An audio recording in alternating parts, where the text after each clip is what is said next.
Welcome to another episode of Facts Special Edition. One of my favorite topics in all the world is anything related to Tolkien. To those that follow the program, you know that about me. I would like to get into more of the Tolkien writing, specifically stuff that people aren't that familiar with. And when we talk about Lord of the Rings, people think they know what Lord of the Rings is till they read the book, because most people are introduced by the movies. But then you get into the Silmarillion, you get into the stories about the children of Húrin, the fall of Gondolin. I mean, you get into these stories, and they're actually just as exciting as the Lord of the Rings. But when you read the Lord of the Rings book, you're going to find out quite quickly that what you're reading isn't exactly what you saw in the movie. There's some time-lapse differences, there's age differences, there's new characters, and that's who we're going to talk about today. To those that have watched the movie, never read the book, I'm going to encourage you to read the book, because you're going to be introduced to a character named Tom Bombadil. And today I'm bringing in a special guest with me, Chris Wiley, pastor, writer, author, who produced this book about 3 years ago, In the House of Tom Bombadil. It is a very good read. It won't take you long to read it. There's a link for you available in the comments for you to find his book on Amazon. It's very inexpensive. Chris, I think I read your book in 2 days, just a couple of nights before bed, and I couldn't put it down. I think you have the best perspective of Tom Bombadil. So go ahead and tell everybody who you are, what you do, and what led you to write the book to begin with. Okay, well, thanks, Stephen. It's great to be with you. Yeah, I am a pastor, as you noted, and I am a church in the Pacific Northwest that I've served for about 3 years now. But I've taught philosophy, and I've been involved in a range of things. I'm actually a senior editor for Touchstone Magazine, and I am involved with a podcast called the Theology Pugcast, and I've written on a range of things for different magazines, but one of the things that I've enjoyed writing about is the household as it was understood in antiquity and in just about every part of the world before the modern age. And so I've written a few books on that theme, and it occurred to me that it would be fun to write about Tom and his household. And the character Tom Bombadil is a character, as you noted, that people who've only seen the films they're not familiar with him. But when you read the books, you can't help but be taken by him in several respects. And some people find him annoying, other people find him fascinating, and I'm of this in the second camp. And in fact, some of the things that people find kind of off-putting about him, I actually find endearing. But yeah. Anyway, so that's part of it. I've been a lover of all things Tolkien since I was a teenager, and it was only later in life, after I'd done a lot of work and graduate studies and so forth, I had an appreciation for what I think Tolkien was up to, generally speaking, with his writing, but in particular with Tom. So I thought, well, I've got something maybe to share that will be helpful to people and maybe even enriching. I found it enlightening. In fact, there's so many theories about the man. Yeah. And I think that's why it's off-putting to some, is because they don't know what to do with him. Right. Clearly, Peter Jackson didn't know what to do with him. Right. I've heard some say that he doesn't change the narrative at all, whether you have him or you don't, which I actually disagree with, because as you begin to progress with the writing of Tolkien, from beginning to end, the journey of the hobbits, like what kind of motivation did they have? What kind of what pushed them to keep going at times? We see it in the movie. We see perseverance all through the movies, but it wasn't just later on when they get to specifically Sam and Frodo, when they get to the fires of Mount Doom. It was before that, when they were fearful of the riders. The riders are after them. The Black Riders are coming. They're looking, they're escaping. Then they get stuck in the old forest. And then lo and behold, while they're stuck in the old forest, all doom has hit them. And then comes some bumbling guy singing, right? Right. And here comes Tom Bombadil So talk about Tom Bombadil. He's the first time we were introduced to him, he's singing. He's just Right. walking out in the old forest and he's singing while hobbits are being trapped by these trees, right? And kind of talk about Right. the old Sure. man Willow and all that goes on. Yeah, well, as you noted, the Old Forest is a dangerous place. It's an ancient place, and there's a kind of settled malice there that is actually inhabiting the trees. The trees are sentient, and they have their own tree-ish way of kind of uh, uh, resisting and resenting the presence of outsiders. So Yes. yeah, kind of the chief is Old Man Willow. He's down by the Withywindle, which is the river that runs through the forest. And the hobbits, they're trying to take a shortcut through the forest, but the forest doesn't cooperate. It moves and it influences their movements, and against their will really brings them down to the river, and they're trapped by Old Man Willow. Two of them, Merry and Pippin, of course, are trapped inside the tree Yes. by the time Tom shows up. We learn later that Tom knew they were in the forest and that he was kind of, my guess is expecting this. and so he comes on the scene, and the hobbits, the two hobbits that are not swallowed by the tree are Frodo and Sam, and they run up to him and beg for help, and he marvelously delivers them in a humorous way, almost as though this is just kind of daily fare for him. Dealing with Old Man Willow is no big deal. And he releases the hobbits and then invites them over to his house for the evening, and kind of goes on ahead before them, and they find their way there. But anyway, the encounter with the tree is a lot of fun, but the singing is also something that characterizes Tom. Everything about Tom's just even speech is lyrical. If you look at the, Yes. you get a kind of a sense of the kind of the cadence, the rhythm, the lyrical quality of just even a sentence with Tom. And I think that is actually significant. And one of the things that Tolkien says in a parenthetical statement is that his speech seemed like nonsense. Or his song seemed like nonsense. In other words, it wasn't nonsense, and but there was a sense in which no one who didn't understand it would know that. So I think that's an important clue. There's something significant going on with the singing, but also the language, and that makes perfect sense considering Tolkien was a philologist and lover of language and words. That's what literally philology means, lover of words. And I've got some thoughts on what Tolkien is up to, but that's how Tom is introduced. Yeah, and you had a whole chapter, I believe it's chapter 3, designated to a long string of nonsense words, or so they seem. You put in parenthesis in the book there.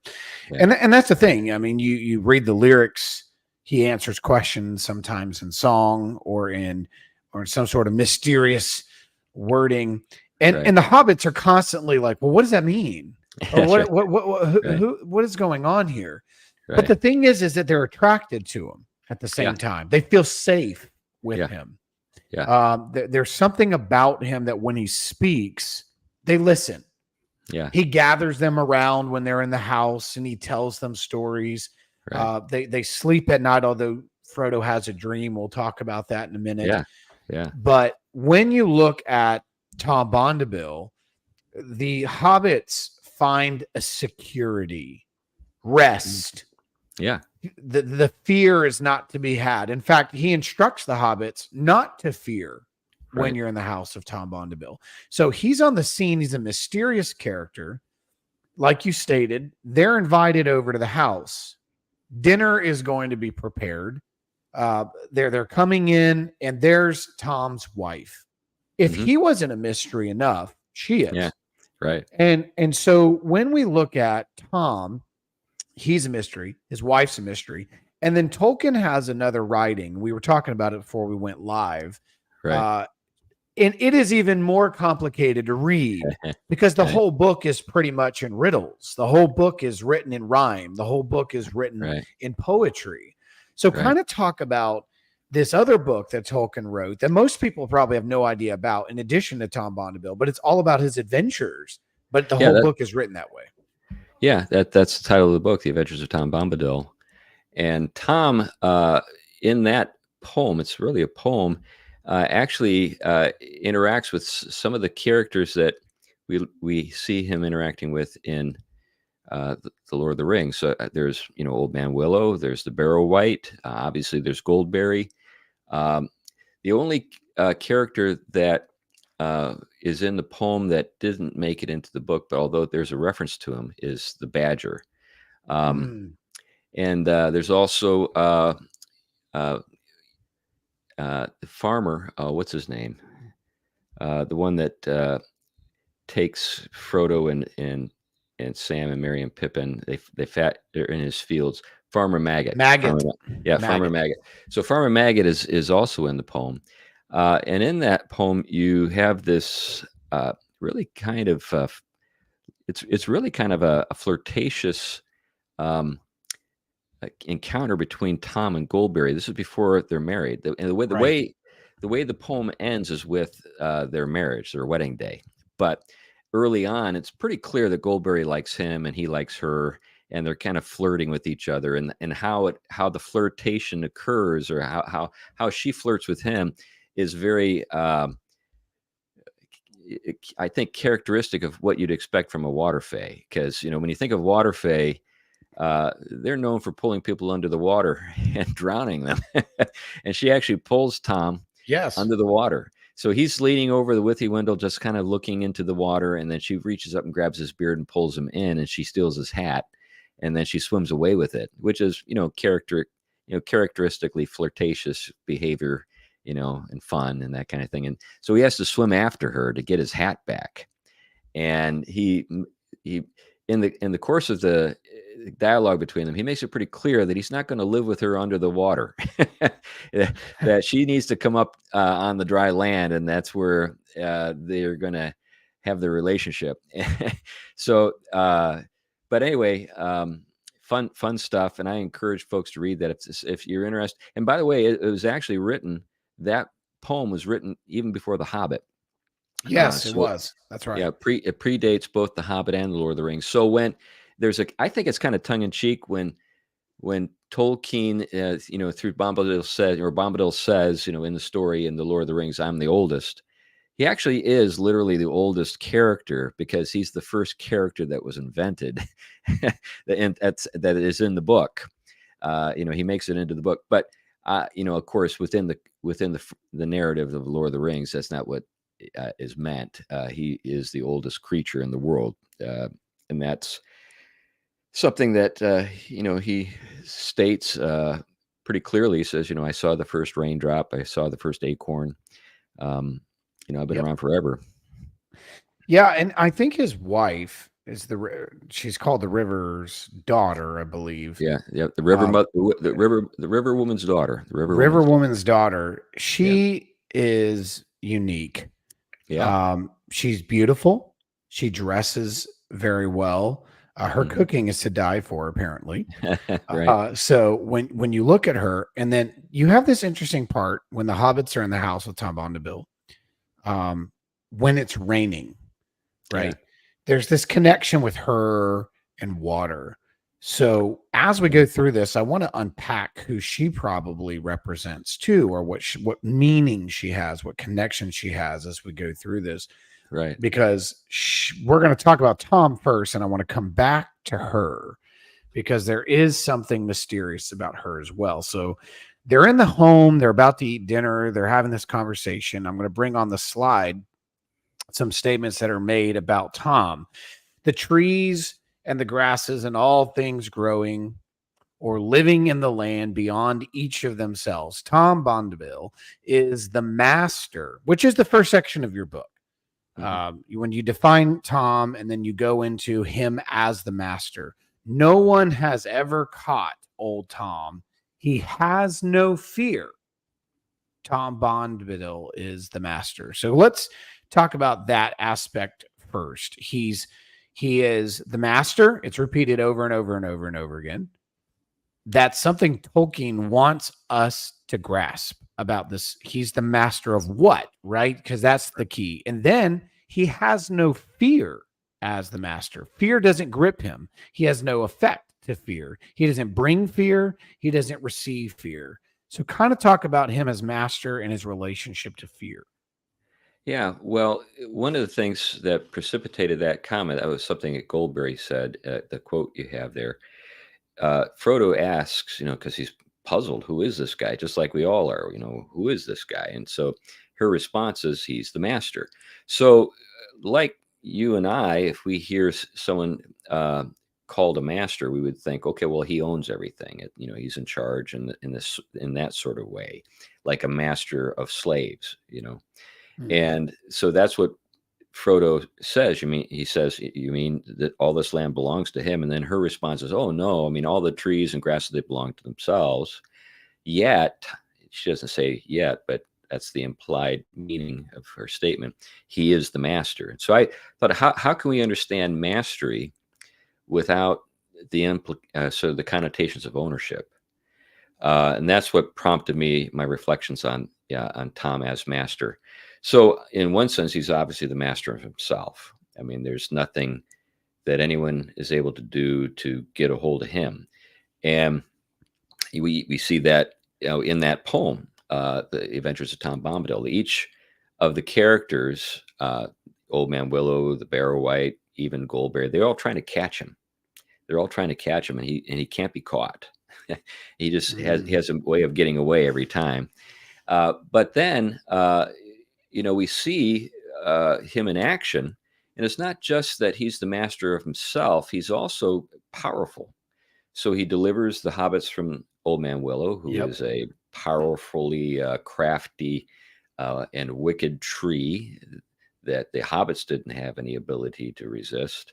And then later on, the Barrow Wight, the hobbits failed to follow Tom's advice. They end up in a tomb at the mercy of a Barrow Wight, which is an evil spirit, and that evil spirit's about to kill them.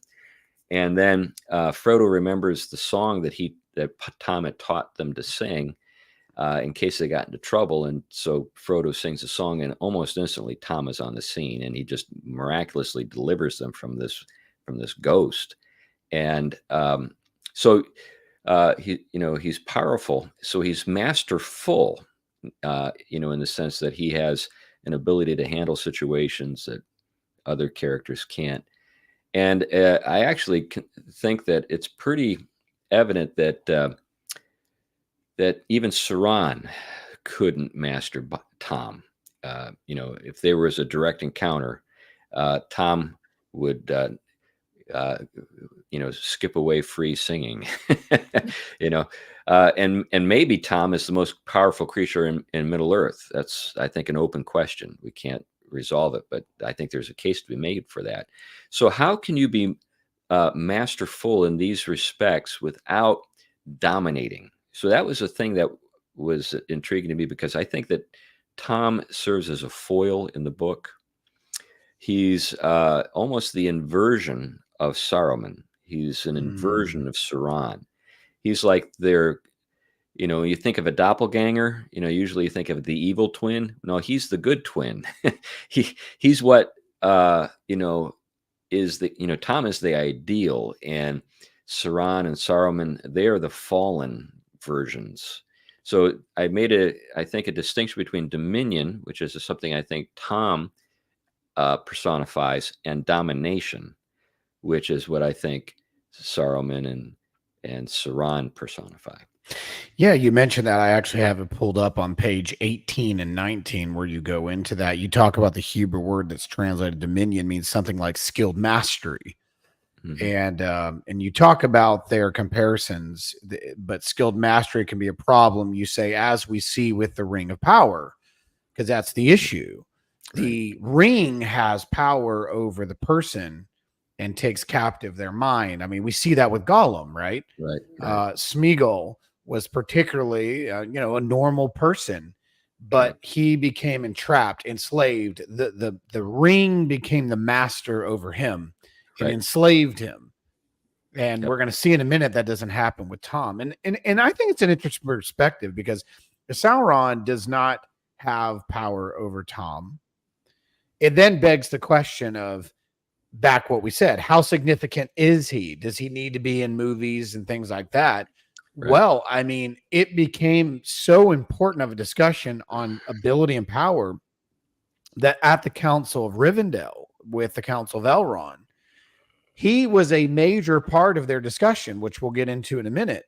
So he's not just powerful over, like you said, a tree. He's not just powerful over even fear, which I want to get into that in a minute.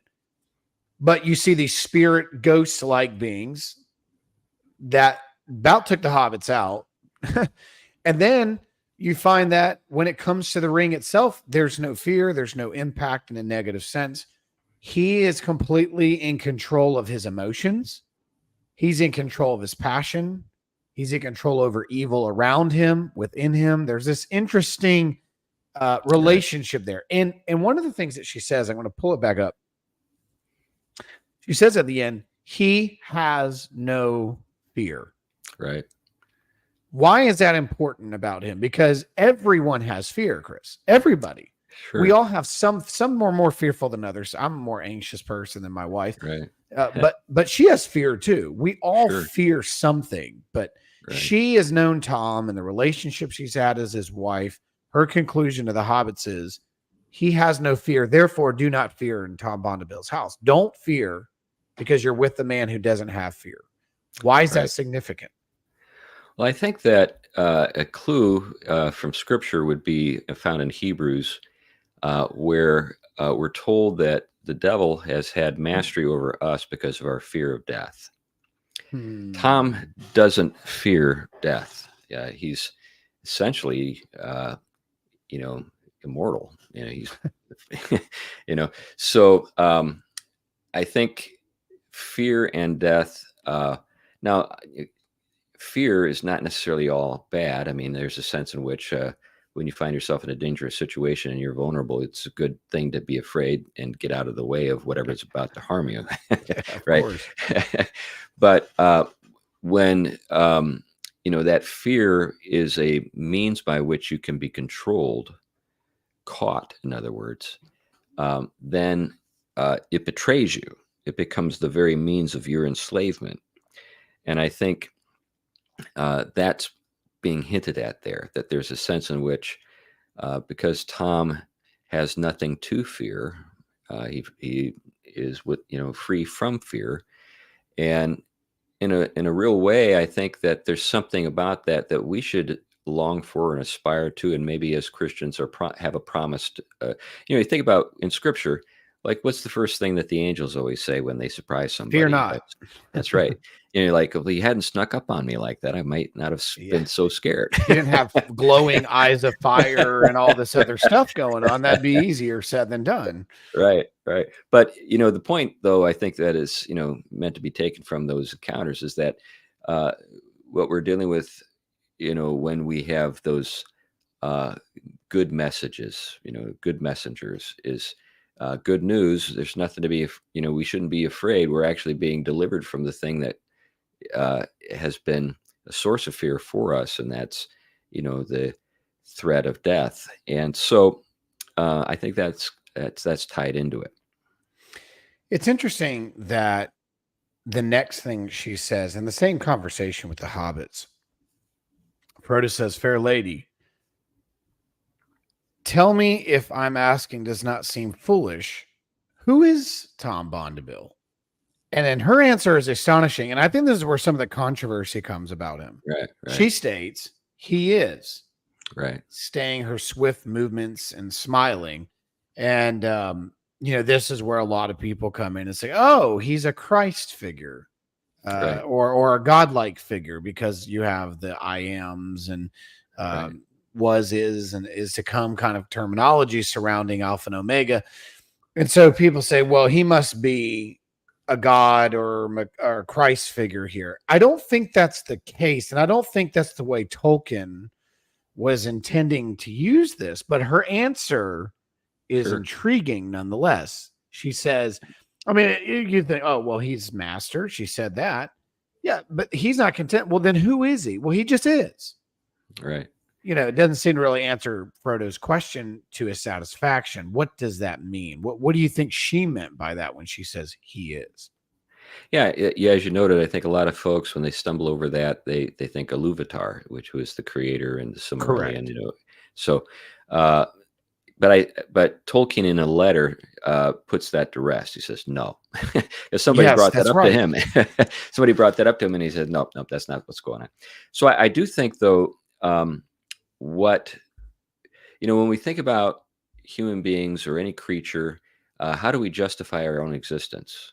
I think that there's a lot of there's a lot of work that goes into trying to justify ourselves in the eyes of other people, or even in the sight of God. And what I think is going on there is there's a kind of insecurity that we feel it, and we feel a need to justify ourselves. But if we just start off with a truth, and that is, hey, I'm here. This is great. I don't have to exist. Um, uh, there is the possibility there was a long period of time in which the world existed without me in it. Now, in Tom's case, that's not so, but in our own personal stories, that's the case, and there'll be a day where we're all gone and just be a memory, if that, for the people that we leave behind. But I think the delight in just being alive. This is one of the things that really, I think, made Chesterton such a delightful person. So G.K. Chesterton, his basically his retort, or his argument with the modern world, you could say that, is that the modern world is drifted into kind of a nihilistic frame of thinking, and starts with kind of just the void. And when Chesterton thinks that the place you begin is with existence, and the fact that you already are, and this is a good thing, and you should be grateful. And I think there's something of that spirit in that statement. Uh, Tom doesn't need to justify himself to even the reader. Why are you in the story, Tom? He just is. So I think this is something to consider when we think about. I mean, larger. Well, I mean, the term ontological is, I think, study of being is what the word ontological means. And starting off with that there's something that just is, and we should apprehend it, appreciate it, be grateful for it. I think that's all kind of wrapped up. It's all, I know people might be thinking that I'm reading too much into this, but knowing a little bit about Tolkien and what he thought and what he was concerned with, I don't think it's at all at odds with what he was thinking. And Yeah, I suspect he was actually thinking that kind of stuff. it wouldn't surprise me, having read so many of his letters and so many of his writings, because he was a deep thinker. Yeah. He didn't think surface. and he always felt like himself, he didn't have to justify his decisions in his own writings. People criticize him all the time. Read the letters of Tolkien. Yeah. People would send back responses. He had people reviewing between C.S. Lewis, some guy's son. He had his own son read through stuff. He was constantly looking for feedback, and then he couldn't stand his editors. Anytime they wanted to change something, he'd get very upset, especially paintings or word choices. He didn't like that because he felt like he didn't have to justify. Every word he chose was intentional.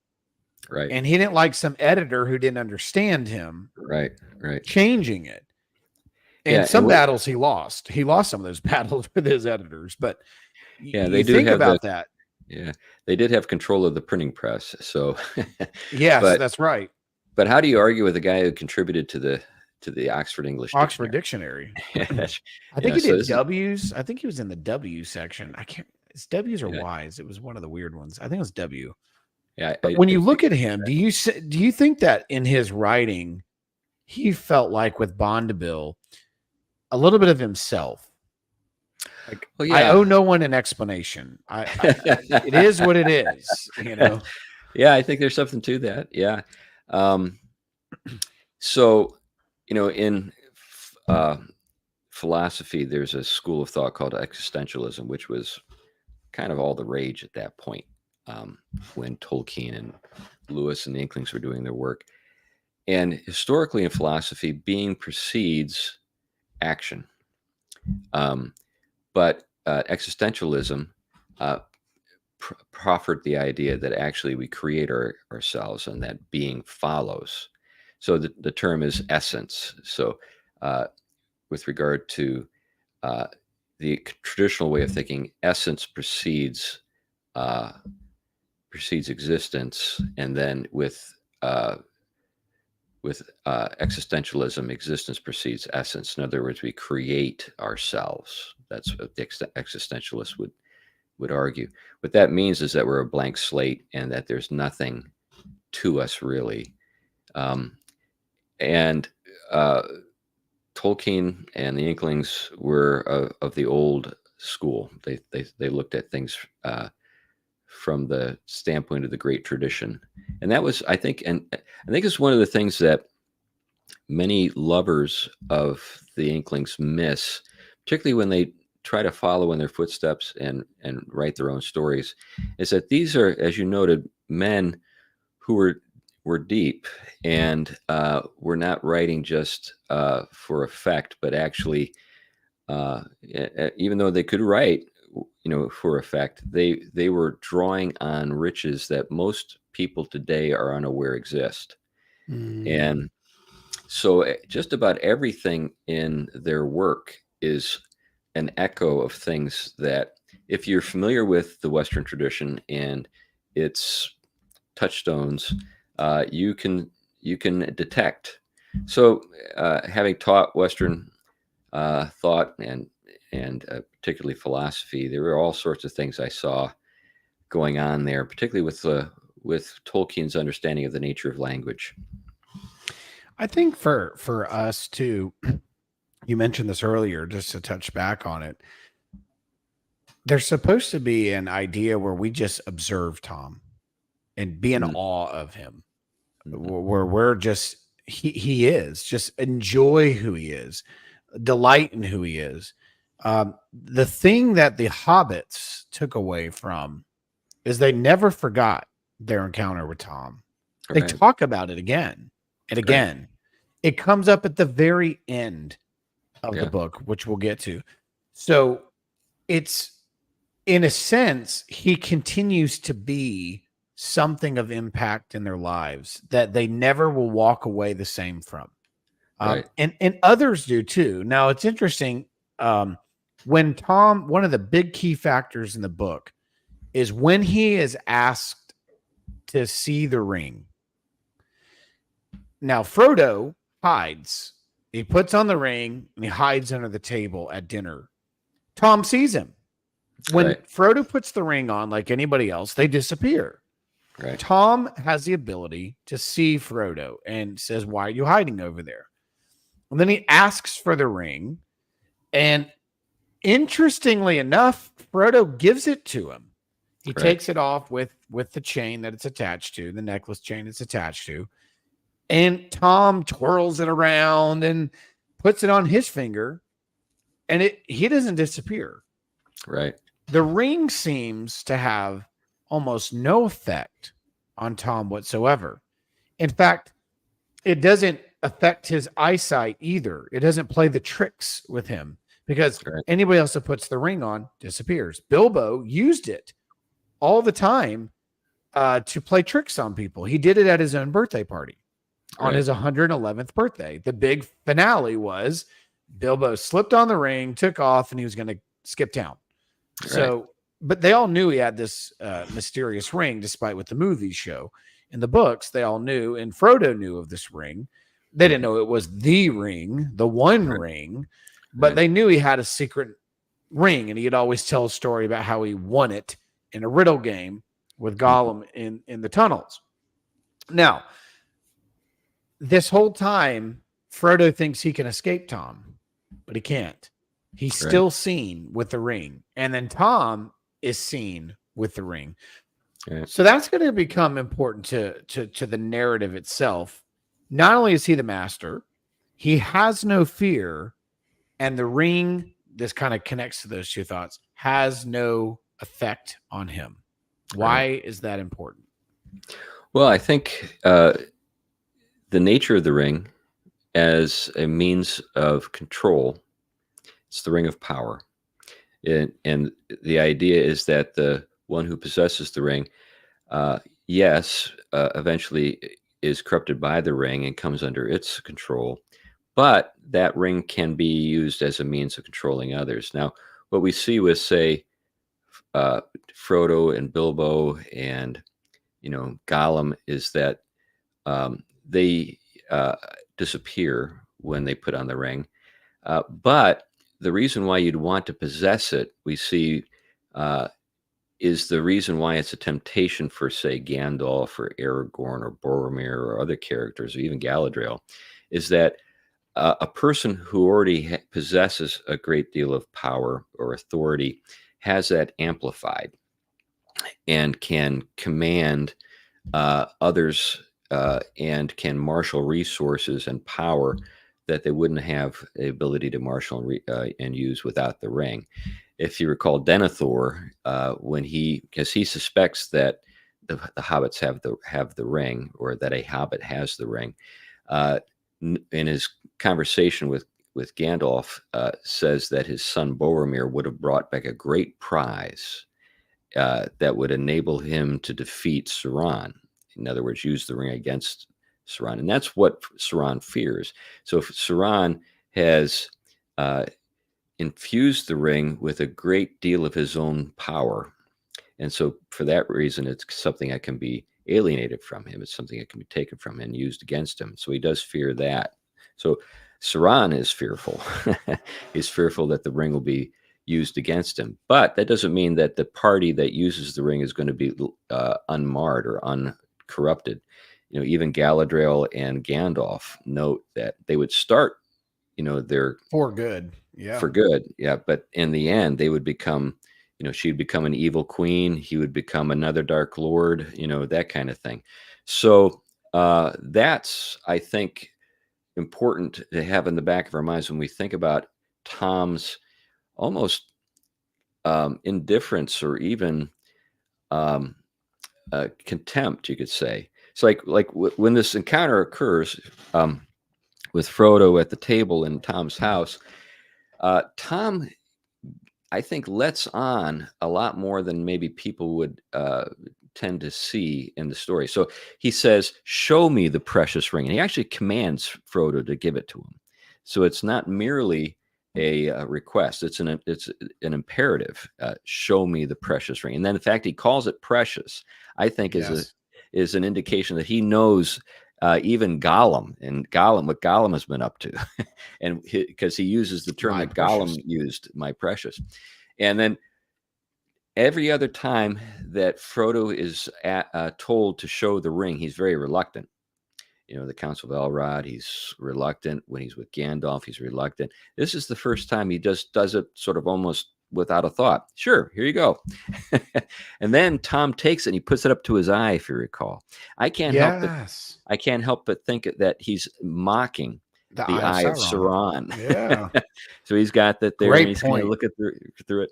And then he flips it in the air and makes it disappear, and then he does it like, your uncle at the dinner table at Thanksgiving. He pulls it out from behind, Frodo's ear, says, "Here you go. Here's your ring back." So he can give it away without a thought. He can take it without a thought. He can give it back without a thought. Now, what does that say? I think it says that Tom, since he already is the master, doesn't long to be a master, if you get my drift. He's almost beyond the ability to be corrupted. Maybe he is beyond the ability to be corrupted, and maybe that's what we're being shown here. And I think what it does is I think this gives us a picture of a kind of nobility and a kind of authority that is awfully difficult for us to reconcile with the authorities and the powerful people that we know in our own world, because we see their faults, we see their vices.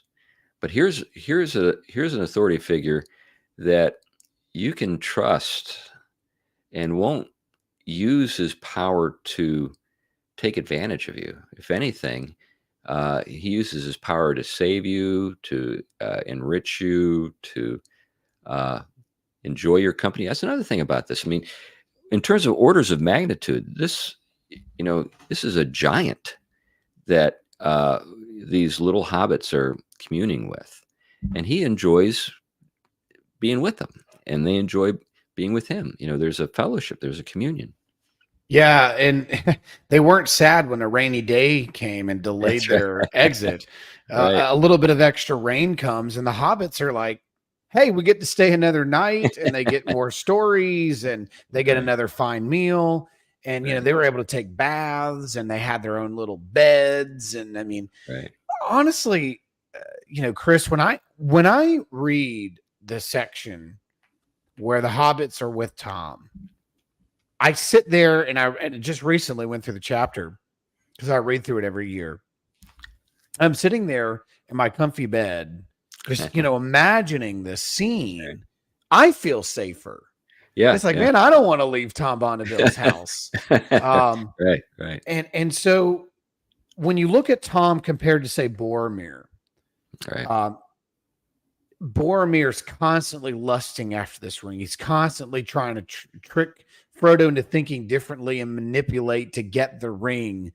Now he ends up repenting at his death for all this, but he meant it, and you would use it for evil against Frodo.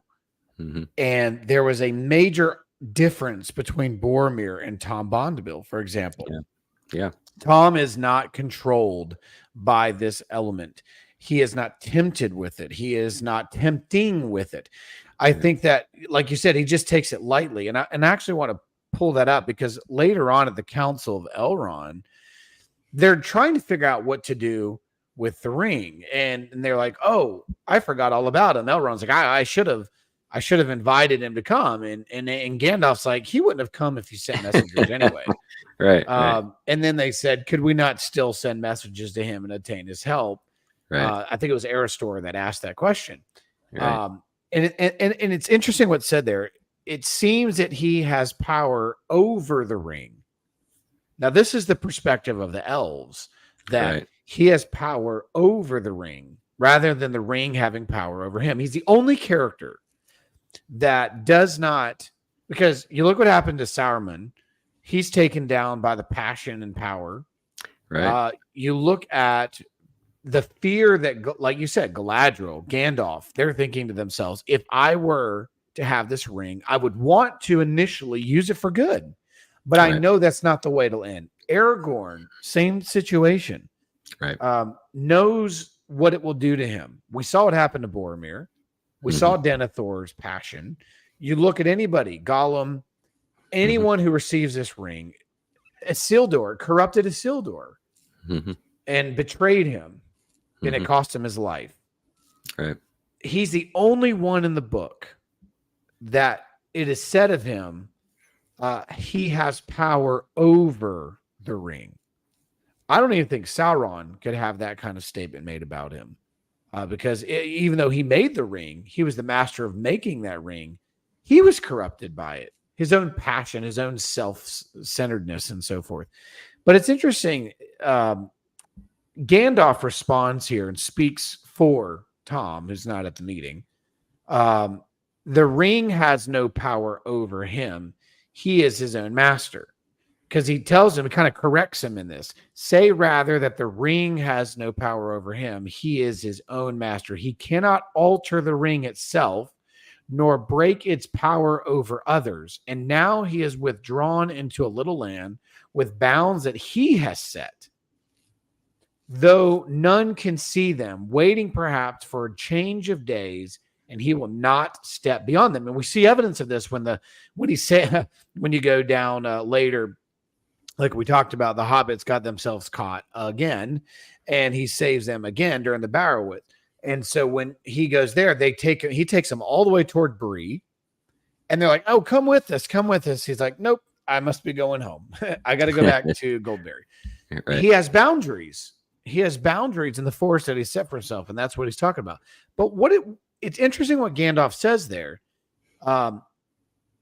He says that rather the ring has no power over him, because he corrects Aristor there about the perspective of, well, he has power over the ring. No, it doesn't have power over him. So there's kind of this debate about who has power over who. But Gandalf goes back to what Goldberry said. He is the master, and he cannot alter the ring. He can't change it, nor break its power over others. Now, so there is a limitation that Gandalf believes is relevant to the ring's relationship to him. What do you think about Gandalf's correction of Aristor at the Council of Elrond there? Yeah, I think that any good character has self-imposed limits. So if we think about, say, Aragorn had the hobbits at his mercy, you could say. If Aragorn had decided to take the ring, he could have taken it any way, at any time between Bree and Rivendell. And there would not have been a whole lot that those little people could have done to stop him. True. But true. He had self-imposed limits that I think acknowledged the right of the other moral agents in his circle to order their own lives. And I think in some sense that's true even when it comes to Sauron. I think that my thought is that Bombadil, when it comes to the limits that he set for himself, it's as though he's acknowledging the proper relationship he should have to all other creatures, even evil creatures, to not try to dominate them. I think that in the episode with the Barrow-wight, or with Old Man Willow, he's delivering these hobbits from the malicious actions of another character, another agent.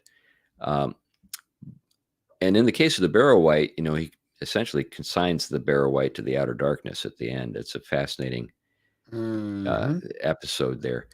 But again, he's limiting others and their ability to harm other creatures, but at the same time he's not trying to.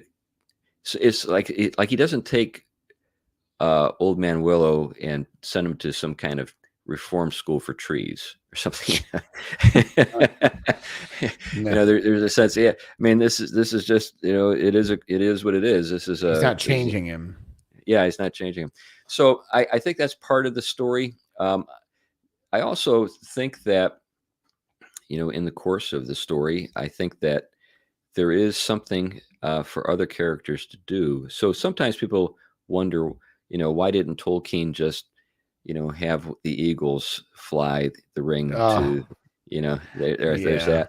But I think other people ask, well, why didn't just, he have Tom, waltz down to Mordor and, march up to the cracks of doom and throw the ring in? Well, I think because there are other creatures in the world who have purposes, and he didn't see that as his calling. That was a calling for another character. And Frodo did achieve that goal in that given task. He did accomplish it, obviously with a great deal of suffering and personal loss, but that's why we admire Frodo, because he endures. So, in the framework of the larger, world that we live in, there are, I think, similar questions that we have. Why doesn't this happen this way? Why doesn't that happen that way? there are points in the Lord of the Rings, particularly in conversations where we have Gandalf talking to the hobbits. There's some sense that Gandalf has that there are providential things that are going on, that things have purposes, and that should be actually a source of encouragement. Now, I don't know what to make entirely of Gandalf's statements that statement that Tom would forget about the ring or not know Right. where he put it, that kind of thing. I don't know entirely what to make of that. But maybe he would have been that forgetful, but I don't know if I fully buy that. I think that was more of it just has no effect on him at all, that he would be careless with it, because everybody else would be, Bilbo thought he lost it a few times and like freaks out that he dropped it, or if even Frodo, when like you said, he was reluctant to put it out in front of the whole council of Elrond. He didn't want to do that. Tom was just like, oh yeah, here, let me see it. Okay, here's it back. It's just, he would not be as reliable of a person. And it's interesting, like you stated,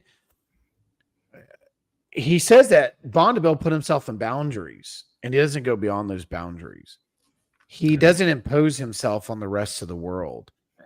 Right. And he's really segregated himself from the rest of the world at the same time. He's completely content where he is. Mm-hmm. And so when we go, I want to pull up another slide here and read another statement about him. Gandalf later, right, when he talks to the hobbits, I think this starts revealing who Tom is, in my opinion, in Tolkien's mind. Yeah. They get there, the ring, they've done all this work, they've destroyed the ring, they've been celebrated in Gondor, they've got the blessing of Aragorn and his new bride. They're heading back, not like the movie. They don't head back to peace and tranquility. Remember, Sharky, Saruman and Wormtongue are back, and they pretty much enslave the hobbits in the book. And there's a battle still to be fought. Spoiler alert for those that actually didn't read the book. It's not the way it went in the movies. All right. But this is what Gandalf says. They're about to part ways toward Bree. They're passing Bree. And he says, I'm with you at present, but soon I shall not be. I am not coming to the Shire. My time is over. Now, this is what Elrond actually said at the council, and this is why I'm connecting it. Elrond said, if Gandalf, because when he was picking 9 companions to go on this journey, he specifically said of Gandalf, if he accomplishes this journey, his time in Middle Earth is over. He's accomplished. He's done something that Saruman did not do, and he will have succeeded the mission in which the Istari were sent to Middle Earth to begin with. Again, if you want to read more about that, read the Silmarillion. But when you look at this, he says, my time is over. It is no longer my task to set things to rights, nor to help folk to do so. I am going to have a long talk with Bombadil. Such a talk as I have not had in all my time. Now, Gandalf's been on Middle Earth for quite a while. He's a moss gatherer, and I have been a stone doomed to rolling. But my rolling days are ending, and now we shall have much to say to one another. And in that, he talks about he's going to finally find some rest. Right. That's basically what he's saying. Mm-hmm. Why does Gandalf feel like going to meet with Tom? And I got to tell you, this is one of my favorite parts of the book. Yeah. Because you think about what Gandalf has done, what he's been through, death and back. Right. You think about all the help he's done. He's been good to all creatures. He's tried to help. He's tried to be the very mission that he was sent to be. with all the Istari. Radagast the Brown got distracted. We don't know about the Blue Wizards that much. There's a lot of speculation there. They went off east somewhere and started delving into things, and there's a lot of theories. And then we know what happened to Saruman, the White. He discarded his color white in the book, put on different color, and Gandalf was the one that stayed faithful to the task of being sent to the planet, to Middle Earth. Now, he says, my days of rolling are over. They're at an end. I want to have a long talk with Bombadil. So what does this say about Tom? To me, there's a rest factor here that I think you bring out in the book that is extraordinary. And I think it's one of the... So who is Tom? Well, he's the master. He has no fear. He's incapable of controlling others, but not being controlled. You look at all these positive things about him. This seems to be the one quality we find that reminds all the hobbits, what happens when they're there? They're resting. They're at peace. There's no fear in Tom Bombadil's house. This is something that Gandalf now wants to do. And notice what he says. I'm going to have a long talk, such as that I've not had in all my time. And Gandalf's a talker. So he does most of the talking at the council and interrupting. So what does this mean? What does this mean right here? Well, I think you're onto it. I think Tom is a picture of rest. I think that he's the happy ending. You could say that he's the personification of the happy ending. When your work is done, and this gets back to my earlier point about, I think I made this point earlier, that some people wonder what we're going to do when all, the story of the world is over. Are we going to be just like those jocks who just kind of live in their glory days and just reminisce about, when they were important and when they won the football game or whatever? Or are they going to actually enjoy themselves like Tom apparently enjoys himself on a daily basis, just delighting in the world he finds himself in and all of the things that he's surrounded by? I think that's, that's what I think you're getting at, is that in some sense, Tom knows how to rest. Gandalf needs to learn. He's been given a task. He's accomplished his task, and now it's time to rest. And I think this also corresponds to Frodo's rest. So Frodo has a dream in Tom's house, if you recall. And in that dream, he sees through a kind of a mist a glorious sunrise over a beautiful distant land.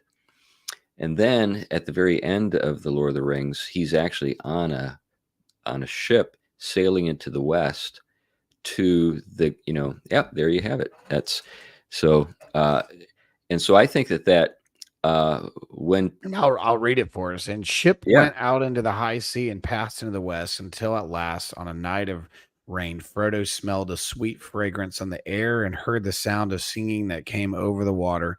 And then it seemed to him that, as in his dream in the House of Bombadil, the gray rain curtain turned into silver glass and was rolled back, and he beheld white shores, and beyond them a far green country under a swift sunrise. Yeah, so he's entering the undying lands. This is the happy ending for Frodo.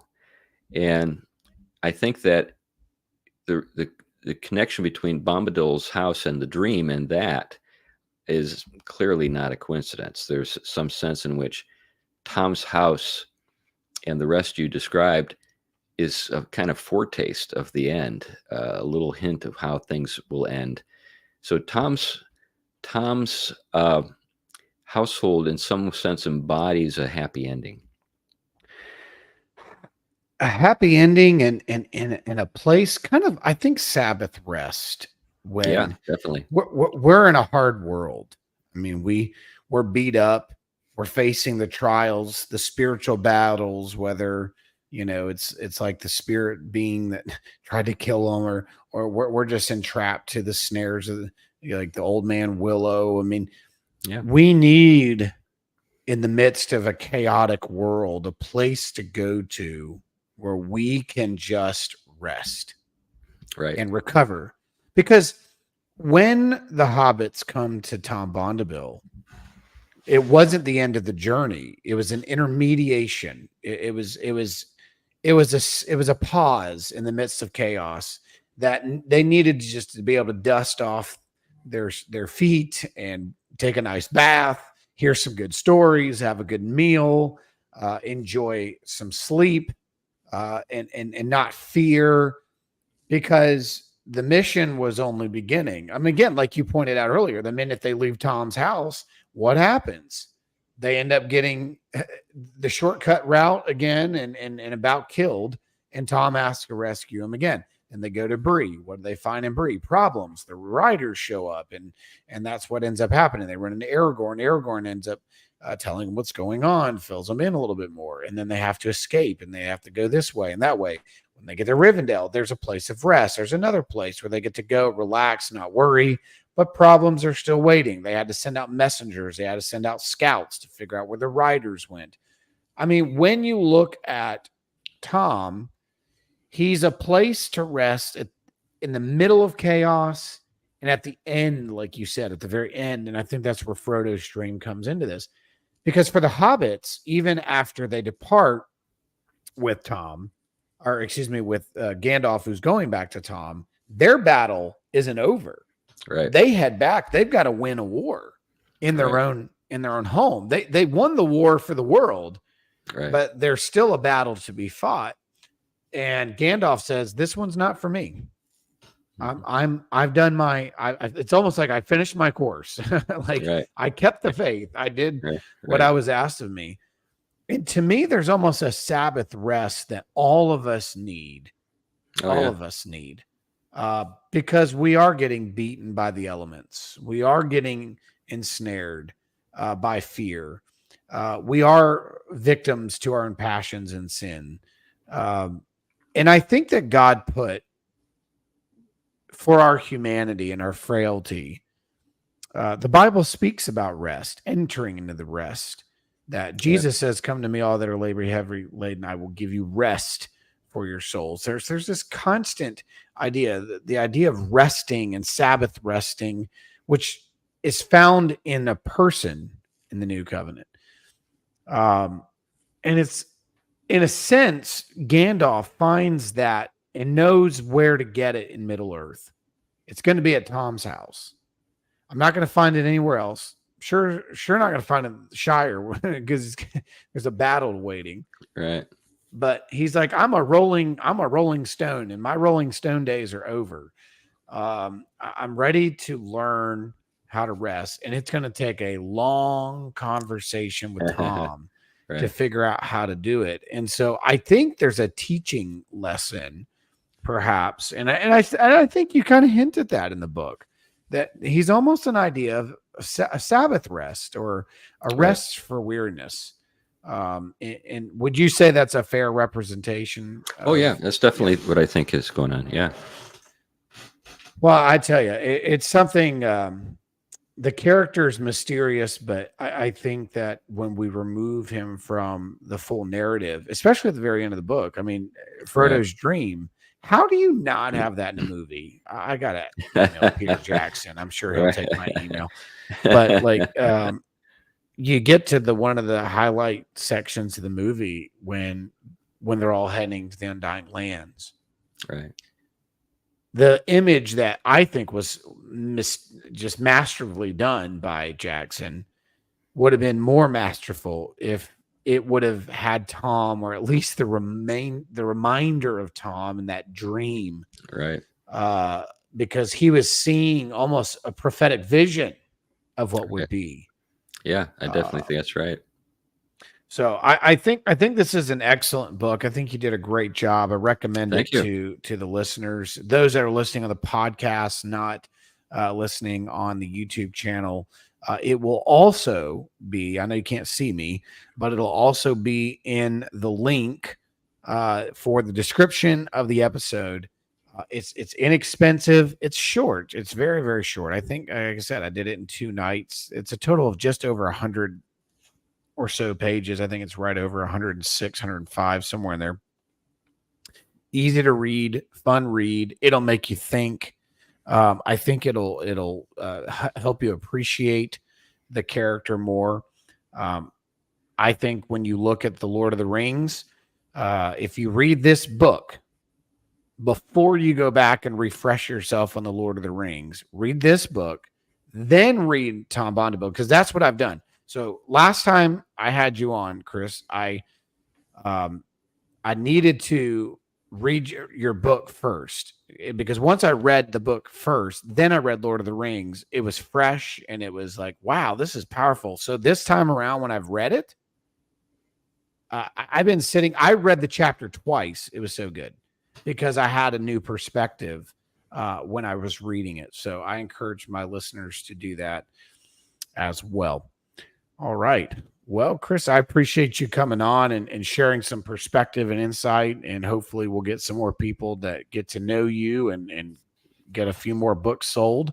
And one of these days, you know, we're gonna keep our eyes open and hope. Do you plan on writing any more based on Tolkien stuff, or are you just kind of like, maybe? Yeah, I've got other projects I'm working on, so I need to get through those. Those are I'm kind of in the weeds on those, and I need to get through them. So I haven't even given any thought to it. I think you should. That's just my vote, but I understand responsibilities call, and you've got a lot on your plate as a pastor and a philosopher and a teacher. But we do thank you for taking your time to join in and be a part of the program. Well, thanks for having me, Stephen. It's been a lot of fun to talk with you. Sure. We'll see you backstage. All right. Thanks, everybody, for tuning in. Make sure you like and subscribe if this is your first time. If you are listening on the podcast, you can also follow us on any of the 7 platforms that we have.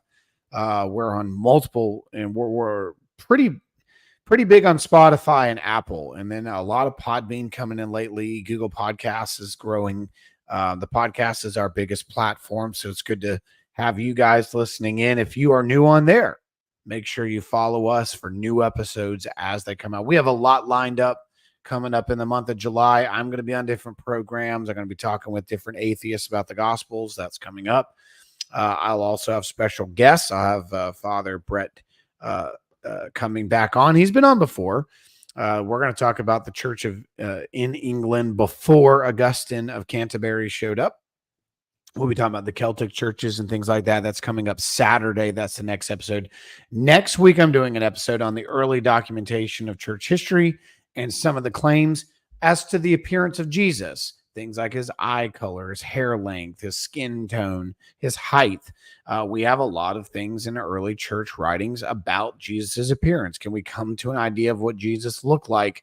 I think that'll be a fun episode that's coming up next week. I'll also be having another priest from Texas coming on to discuss marriage and divorce and remarriage. And does God ever permit divorce and remarriage? He just recently put out a blog on one of the big Anglican platforms. He's also going to be coming on the channel to talk about that, because I was actually going to respond to a previous blog that was put on there that I thought was poorly representing the biblical position on it.